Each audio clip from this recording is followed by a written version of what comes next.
시청자 여러분, 오늘도 즐거운 하루 보내시기 바랍니다.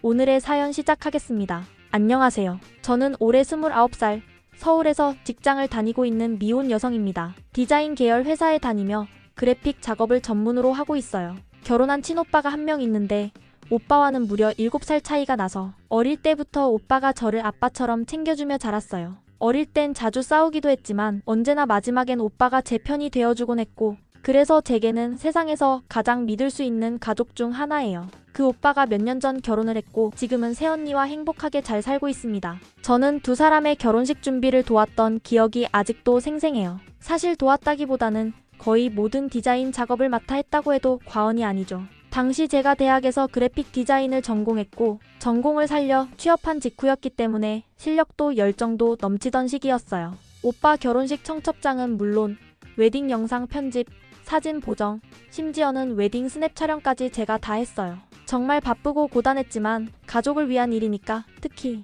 평생을 함께할 오빠의 결혼식이니만큼 제가 할 수 있는 건 다 해주고 싶었어요. 그래서 밤새워 작업하고 수십 번 수정을 거치며 오빠와 새언니가 원하는 스타일에 맞게 다듬었죠. 두 사람은 제 결과물을 무척 좋아했고 정말 고맙다고 말해줬어요. 저도 그 말 한마디에 피곤함이 싹 풀릴 정도로 기뻤죠. 그런데 얼마 전 새언니가 조심스럽게 저에게 부탁을 하나 했어요. 다름 아니라 새언니의 여동생, 그러니까 제가 알기론 사돈처녀라고 부르는 사람이 곧 결혼을 한다는 거예요. 그리고 그 사돈처녀의 청첩장과 웨딩 영상, 스냅 촬영까지 좀 해줄 수 없겠냐고요. 물론 제 전공이 그쪽이고 포토샵이나 일러스트 툴이 익숙하긴 합니다. 하지만 저 역시 지금 한창 일에 쫓기며 야근에 찌든 현업 직장인이에요. 제가 하는 일은 그냥 앉아서 마우스만 움직이는 단순한 작업이 아니거든요. 하루 종일 컴퓨터 앞에 붙어서 눈 빠지게 모니터를 들여다보며 픽셀 하나하나를 수정하고 색감을 다듬는 작업입니다. 고객의 요구는 늘 다양하고 때로는 무리한 수정 요청도 빈번해서 스트레스도 상당해요. 매일 야근이 일상이고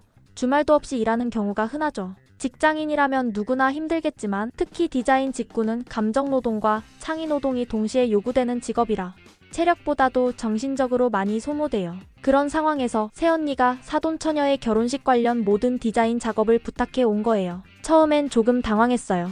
분명 예전에 오빠 결혼식은 가족이니 내가 도와야지 하는 마음이 컸고 실제로 그렇게 했어요. 하지만 이번에는 오빠도 아니고 저와는 사실상 아무 관계도 없는 사돈처녀의 일이었죠. 새언니 쪽 가족 일이니까 도와주면 고마워하겠지만 그렇다고 꼭 내가 해야 하는 일인가 하는 생각이 들었어요. 물론 새언니 입장에서는 그래픽 디자인 전공한 동생이 있으니 부탁해볼 수 있겠다 싶었겠죠. 저도 그 마음을 몰라서가 아니에요. 그렇지만 속으로는 자꾸 이런 생각이 들더라고요. 내가 디자이너라는 이유만으로 왜 이 모든 걸 다 무상으로 떠맡아야 하지? 일이라는 건 그 사람에게 있어서는 생업이고 노동인데 왜 아무렇지 않게 부탁하고 당연하게 기대하지? 사실 예전에 오빠 결혼식 때는 제가 정말 기꺼이 했어요. 아무리 힘들어도 오빠니까. 아빠 같았던 그 오빠가 새로운 가정을 이루는 날이었고 저에겐 너무 특별했거든요. 그래서 밤을 새워 수십 컷 사진을 찍고 프로그램 꺼졌다 켜졌다 해도 참고 다시 작업했어요. 그리고 그런 정성이니까 오빠도 새언니도 정말 고맙다고 몇 번이나 인사를 했고요. 그런데 지금은 상황이 너무 달라요. 저도 이제 경력도 쌓이고 책임도 많아지고 매일 버티듯이 일하면서 겨우 내 하루를 지키는 중이에요. 제 시간이 너무 귀하고 제 능력이 점점 값진 대우를 받아야 할 시점이 왔어요. 그런데도 또다시 누군가가 그냥 해주면 되잖아. 가족인데 뭐 어때 하는 식으로 다가오면 솔직히 이제는 마음이 무거워져요. 게다가 이번에는 저에게 직접 부탁하지 않고 새언니를 통해 은근히 압박처럼 오는 부탁이라는 점도 저를 더 조심스럽게 만들었어요. 당연하다는 듯 부탁받는 게 아니라 부탁인데 부담 없이라는 식의 태도는 오히려 저를 더 불편하게 했어요. 안 된다고 하면 괜히 내가 야박한 사람이 될 것 같고 그렇다고 해주자니 내 시간을 통째로 내줘야 하니까요. 이런 고민을 하면서 다시 한번 느꼈어요. 내가 하는 일이 누군가에게는 그냥 부탁일 수 있어도 나에게는 시간과 체력과 정신을 갈아 넣어야 하는 노동이라는 걸요. 그런데요, 진짜 어이가 없었던 건 그 다음이었습니다. 새언니가 저에게 전화를 걸어와서는 자기 여동생이 결혼하니까 예전에 자기 결혼할 때처럼 저한테 이것저것 좀 해달라고 하더라고요. 말투는 나긋했지만 그 내용이 정말 당황스러웠어요. 마치 예전에 오빠 결혼할 때 해줬으니 이번에도 당연히 해줄 수 있지? 라는 식의 말투였고 그 당연함 속에 제가 얼마나 바쁜 사람인지 내가 어떤 노동을 대가 없이 제공했던 건지 전혀 감안하지 않는 분위기였어요.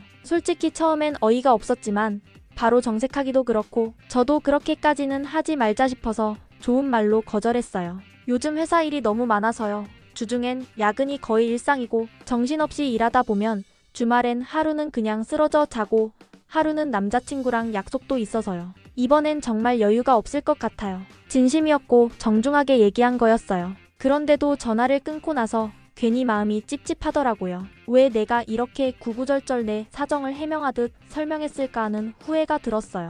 그냥 단호하게 말했어야 했나 싶었죠. 직장 다니는 사람한테 그걸 부탁하는 게 말이 되냐고요. 나는 당신 여동생의 사촌도 친구도 아닌데 이렇게 말했으면 오히려 제 마음이 덜 찝찝했을 거예요. 저는 거절할 때도 최대한 예의를 지키고 싶었어요. 서운하게 만들고 싶지도 않았고 그렇다고 제 일을 무시당하고 싶지도 않았어요. 하지만 새언니는 제 이런 태도를 부드러운 거절은 곧 여지가 있다고 해석했는지 아니면 그냥 제가 싫은 소리를 못할 거라는 걸 확신했던 건지 이후의 일은 정말 더 어처구니 없었습니다. 며칠 뒤 저는 예상치 못한 전화를 받았어요. 바로 그 사돈처녀한테요. 처음부터 반말은 아니었지만 낯선 사람에게서 청첩장 언제쯤 받을 수 있냐고 묻는 그 첫마디가 너무 당황스럽고 불쾌했어요. 그래서 조용히 말했죠. 저 그건 못 해드릴 것 같아요. 새언니께 미리 말씀드렸어요.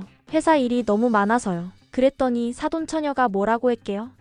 몇 시간만 투자해서 그냥 좀 해주면 안 돼요? 그 순간 너무 분하고 어이없었어요. 몇 시간만 투자, 그게 누구한테 몇 시간이고 그 시간에 내가 뭘 포기해야 하는지는 전혀 생각하지 않고 내 시간을 너무도 쉽게 요구하는 그 태도. 디자인이라는 일이 그냥 버튼 몇 번 누르면 되는 건 줄 아는 거죠. 그래서 조곤조곤 설명드렸어요.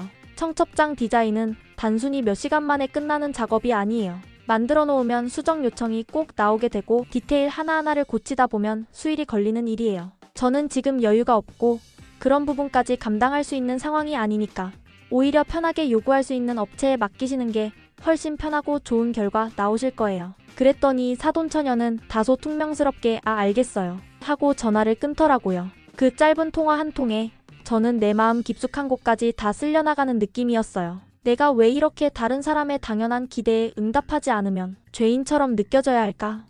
내가 가진 재능이 고마움으로 이어지지 않고 어느 순간부터는 무료 노동의 자원으로만 취급되는 이 분위기 속에서 제 자신이 너무 우습고 피곤해졌어요. 정말 너무 짜증이 나서 그날 밤엔 혼자 끙끙대다 결국 엄마에게 털어놓았어요. 엄마, 새언니가 나한테 새언니 여동생 청첩장이랑 영상이랑 다 해달라고 했어. 바빠서 힘들다고 정중히 거절했더니 며칠 뒤엔 그 사돈처녀가 대뜸 전화해서 청첩장 언제 나오냐고 묻고 내가 진짜 뭐가 돼? 엄마는 한숨을 쉬더니 그래도 네가 좀 참아. 새언니가 조금 섭섭하게 했어도 너도 가족인데 이런 식으로 결국엔 이해하라는 말로 마무리하시더라고요. 그 순간 가슴이 턱 막혔어요. 왜 항상 저는 참는 사람이어야 할까요? 왜 제가 정중히 거절해도 다른 사람의 무례함까지 제가 품어야 하죠? 속이 뒤집힌 채로 며칠을 지내다가 정말 결정적인 일이 벌어졌습니다. 우연히 새언니의 인스타그램을 보게 됐는데 정말 어이가 없어서 말문이 막히더라고요. 새언니가 올린 스토리에 이런 글이 있었어요. 그거 좀 할 줄 안다고 열나 잘난 척. 재수 없냉. 네 시집 갈 때 보자. 그 밑에 사돈처녀가 남긴 댓글. 공감이함. 그걸 보는 순간 손이 부들부들 떨릴 정도로 화가 났어요. 제가 지금까지 해준 게 얼만데? 오빠 결혼식 때 청첩장은 물론이고 웨딩 영상, 사진 보정, 스냅 촬영까지 제가 다 했고요. 심지어 새언니가 공방 오픈할 때 로고며 간판 디자인도 제가 그냥 무료로 해줬어요. 너무 기뻐하고 고마워하길래 그 모습이 보기 좋아서 기꺼이 해줬죠. 그런데 그 모든 제 호의가 결국 그거 좀 할 줄 아는 애 취급받는 빌미가 될 줄이야. 호의가 계속되면 권리인 줄 안다더니 딱 그 짝이더군요. 그 스토리 하나가 그날 밤 내내 머릿속을 맴돌았어요. 불면증처럼요. 내가 지금까지 그렇게 마음 써줬는데 이번 한번 거절했다고 이렇게까지 나를 재수 없다고 몰아붙이는 게 그게 인간으로서 할 짓인가? 그 생각이 들자 너무 서럽고 화가 나서 눈물이 핑 돌았어요. 결국 저는 아빠에게 모든 사실을 말씀드렸어요. 그동안 참았던 감정들이 쏟아져 나왔죠. 아빠, 나 지금까지 새언니한테 진짜 많이 해줬어. 근데 이번에 그냥 못 해주겠다고 했다고 인스타에 나를 비꼬는 글을 올렸어. 그 사돈처녀는 댓글로 공감이함이라고 달고 나 너무 열받고 억울해서 더는 못 참겠어. 그리고 저는 그 캡처를 오빠에게 보냈습니다. 말이 필요 없었어요. 그 이미지 하나가 모든 걸 말해주고 있었으니까요. 오빠는 전화로 바로 연락 왔어요. 야, 미안하다. 진짜 너무 미안해. 너한테 그럴 수 있는 일이 아닌데 새언니한테 내가 확실히 얘기할게. 내 마음도 알겠고 앞으로 그런 일 절대 없도록 할게. 오빠의 목소리엔 진심이 느껴졌어요. 그래서 더 마음이 복잡했죠. 왜 오빠가 사과해야 하지? 이 일의 당사자는 새언니인데 오빠까지 마음고생하게 하고 싶진 않았는데 그런 마음과 그래도 오빠는 내 편이 되어줘서 고맙다는 감정이 동시에 밀려왔어요. 아빠에게 전부 얘기했을 때 처음엔 아빠도 저를 완전히 이해하진 못하셨어요. 그거 좀 해주지 그랬냐. 너 포토샵 이런 거 잘하잖아. 이렇게 말씀하셨어요. 순간 울컥했지만 저는 차분하게 말씀드렸어요. 아빠 그거 한두 시간에 뚝딱 끝나는 게 아니에요. 청첩장 하나 만들어도 시안 몇 개 뽑고 색상 조합 맞추고 인쇄용으로 CMYK 전환까지 신경 써야 해요. 그리고 당사자는 또 이거저거 바꾸고 싶어 하죠. 그러면 수정이 끝도 없이 들어가고요. 디자인은 내가 좋아서 하는 일이지만 이건 진짜 시간을 갈아 넣는 일이고 솔직히 일이에요. 저는 지금 회사에서도 그걸로 밥 벌어먹고 사는 사람이에요. 아빠는 말씀은 안 하셨지만 제 얘기를 듣고는 눈빛이 바뀌셨어요. 그리고 조용히 말씀하셨어요. 그런 건 몰랐다. 그래도 요즘 젊은 사람들은 다 그런 거 알지 않냐? 그걸 알면서도 그런 식으로 요구하고 그런 글까지 쓴 거면 그건 좀 아닌 것 같다. 아빠는 끝내 더 이상 말씀은 안 하셨지만 얼굴에 확실한 분노가 담겨 있었어요. 그 눈빛을 보니 저도 그나마 속이 조금은 풀리는 것 같았어요. 그래, 나만 미친 게 아니구나. 누군가는 이 상황의 부조리함을 알아주고 있구나. 그 일이 있은 며칠 뒤 갑자기 새언니한테 전화가 왔어요. 너 오해한 것 같아서 연락했어. 이러더니 자기가 인스타에 올린 글은 나를 비방한 게 아니라 아이 친구 엄마를 겨냥한 거라는 겁니다. 순간 웃음도 안 나오는 어이없음이 확 밀려왔어요. 정말 그게 말이 됩니까? 그래서 저는 단호하게 말했죠. 언니, 그게 말이 돼요? 아무리 생각해도 말이 안 되죠. 아이 친구 엄마를 비방한 글에 왜 언니, 여동생이 공감이함 댓글을 답니까? 그건 분명히 나를 겨냥한 글이었고 언니도 그걸 알잖아요. 그랬더니 새언니가 그건 진짜 오해야. 내가 자격지심이 있는 거 아냐? 라고 하더군요. 그 말을 듣는 순간 진짜 심장이 철렁했어요. 자격지심? 내가 지금 자격지심으로 화난 거라고? 한순간 그동안 좋게 넘어가 주었던 수많은 기억들이 한꺼번에 떠올랐어요. 그래서 저도 더는 참지 않고 말했어요. 자격지심이요? 제가 언니랑 오빠 결혼할 때 정말 내 일처럼 온 힘을 다해서 해줬어요. 청첩장도 만들고 영상도 만들고 스냅 사진도 찍고 보정까지 하고 내가 그때 언니를 진짜 내 언니처럼 생각해서 힘들어도 도와준 거예요. 근데 이번엔 그게 언니 여동생한테까지 당연하게 흘러간 거잖아요. 그리고 내가 한번 거절했다고 비꼬는 글을 SNS에 올리고 그게 정상이에요? 새언니는 잠시 말을 잇지 못하더니 그래도 너 그건 좀 예민하게 받아들인 것 같아 라고 다시 말을 돌리려고 했어요. 그래서 저는 마지막으로 이렇게 말했습니다. 언니, 그럼 나 결혼할 때도 언니 그렇게 말한 그대로 돌려드릴게요. 내가 언제 결혼하게 될지는 모르겠지만 언니가 나한테 받은 만큼 정말 똑같이 되돌려주시길 바랄게요. 정말 그때 꼭 보자고요. 말을 마치고 전화를 끊은 뒤 묘한 후련함과 동시에 쓴맛이 밀려왔어요. 내가 좋아서 진심으로 베푼 호의였는데 결국 이렇게 끝이 나다니. 그게 그냥 이용당한 감정으로 남게 될 줄은 몰랐어요. 결국 제가 더는 참을 수 없어서 말했어요. 오빠가 아무리 언니를 사랑한다고 해도 지금 나한테 언니가 한 짓은 너무 지나쳐. 나를 이렇게 무시하고 비아냥거리고 내 호의를 당연하게 이용해 먹는 사람인데 그걸 그냥 넘어갈 것 같아. 그랬더니 새언니가 뭐라고 했는지 아세요? 그럼 오빠가 어떻게 할 것 같은데?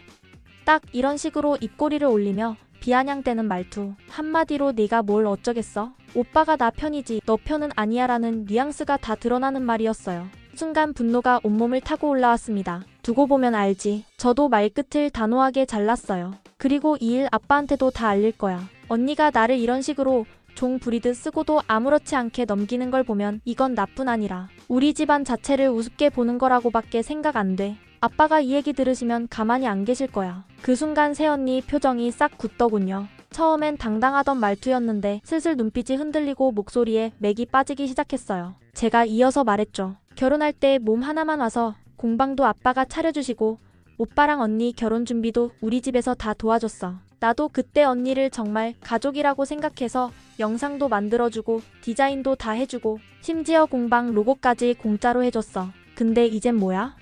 내가 언니 동생 것도 안 해줬다고 잘난 척하는 재수 없는 시누이 취급하면서 뒷담 하나 하고 제가 말할수록 새언니 얼굴이 새하얘졌어요. 그러더니 갑자기 말투가 바뀌었어요. 아니야, 미안해. 그건 진짜 다른 사람 얘기를 올린 거야. 괜히 오해하게 된 거 미안해. 그래서 제가 말했어요. 왜? 비아냥은 계속하더니 지금은 왜 태도 바꾸고 미안하다고 해? 아빠가 무서워서 그래?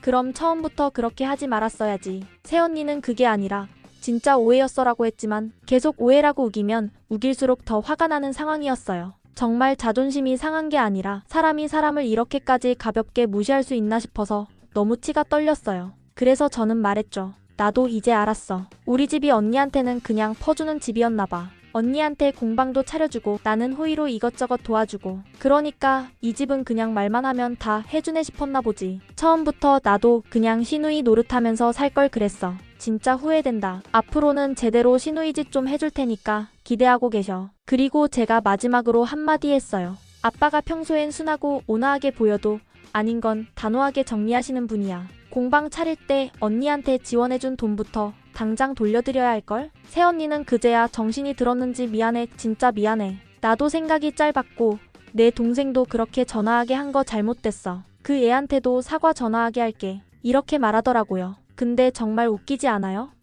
그렇게 실컷 비아냥대놓고 뒤늦게 사과하라 하겠다니 이미 엎질러진 물에 물티슈 가져와서 덮겠다는 수준이었어요. 그래서 저는 단호하게 잘랐어요. 됐어요. 지금 와서 무슨 사과예요. 내가 정중하게 거절했을 때 받아들였으면 아무 일 없었을걸. 그걸 이렇게 뒤통수 치고 뒷담화하고 가족 무시하고 사과는 진심일 때 하는 거예요. 지금은 늦었고 아무 의미 없어요. 결국 전화통화를 마무리하며 저는 그동안 제 안에 쌓인 감정들을 마지막으로 꺼내놓았습니다. 언니나 언니, 동생이나 어려운 가정환경에서 자라서 세상 물정 모르게 굴었을 수도 있죠. 그렇다고 해서 그게 무례와 비겁함의 면죄부가 될 수는 없어요. 어려운 환경에서 자라도 제대로 된 개념 가지고 살아가는 사람들 세상에 얼마나 많은지 아세요? 그 말을 하고 나니 제 안에 맺혀있던 감정이 조금은 정리되는 것 같았어요. 정말 너무 화가 나서 목소리는 떨렸지만 최대한 담담하게 말하고 더 이상 할 말 없다며 전화를 끊었죠. 그리고 핸드폰을 내려놓고 난 이 순간 묘하게 시원해지기도 했습니다. 그래, 할 말은 다 했다. 내가 참고 참았던 말 제대로 전달했다. 그런 생각이 들었거든요. 그런데 그 여운이 오래 가진 않았어요. 며칠 뒤 엄마가 조심스레 말을 꺼내시더라고요. 이번 주말에 오빠랑 새언니가 사과하러 온대. 아빠랑 나 너한테 직접 사과하는 게 맞다고 오빠가 그랬대. 그 말을 듣는 순간부터 다시 속이 복잡해지기 시작했어요. 사과라 이제 와서 무슨 사과? 사과한다고 달라지는 게 있나? 그 마음은 진심일까? 수십 가지 감정이 머리를 스쳐 지나갔어요. 솔직히 말하면 저는 아직도 화가 덜 풀렸어요. 새언니가 사과하러 온다고 해도 마음 한편에선 좋은 소리 절대 못 해줄 것 같고 괜히 거칠게 말해서 또 예민한 시누이, 너무 날카로운 사람으로 보일까봐 걱정도 되더라고요. 사과는 받는 사람이 준비가 됐을 때 의미가 있는 거잖아요. 그런데 저는 지금 그 준비된 상태가 아니에요. 그래서 더 혼란스러워요. 생각 같아서는 그냥 그날 밖에 나가 있고 싶어요. 한두 시간 카페에 있다 오면 끝날 일인데 부디 그 자리에 앉아서 어색한 공기 속에서 억지 사과받아야 하나 싶기도 하고요. 엄마는 제 입장을 알긴 하지만 또 그래도 가족이니까 마주보고 얘기하는 게 낫지 않겠냐고 하세요. 근데 지금 제 머릿속은 너무 복잡하고 심장이 아직 욱신거릴 만큼 아파요. 무엇보다 제가 가장 화가 나는 건 이번 일이 있기 전까지만 해도 저는 정말 새언니를 좋아했어요. 정이 있으니까 도와준 거고 마음이 있으니까 참고 또 참고 넘어간 거였는데 그 정을 이렇게 짓밟고 돌아선 사람한테 지금 와서 미안하다고 하는 말이 과연 무슨 의미가 있을까요? 그냥 그런 생각이 들어요. 진심이든 아니든 사과는 내가 말할 권리이고 그걸 받아들일지는 내가 정할 몫이다. 아마 주말이 되면 엄마는 또 조심스럽게 얘기하겠죠. 좀 내려와서 얼굴만 봐라. 뭐라도 한마디는 해줘라. 그때 저는 솔직하게 말하려고요. 지금은 억지로 마주보고 싶지 않아. 내가 그 자리에 앉아있으면 오히려 더 큰 상처 남길 말이 나올 것 같아서 피해주는 거야. 혹시라도 그 정도는 받아줘야 가족이지 하는 말이 나온다면 그땐 이렇게 답하려고요. 가족이면 처음부터 그런 짓을 하지 말았어야지. 지금은 내가 나를 지켜야 하는 시간이니까요.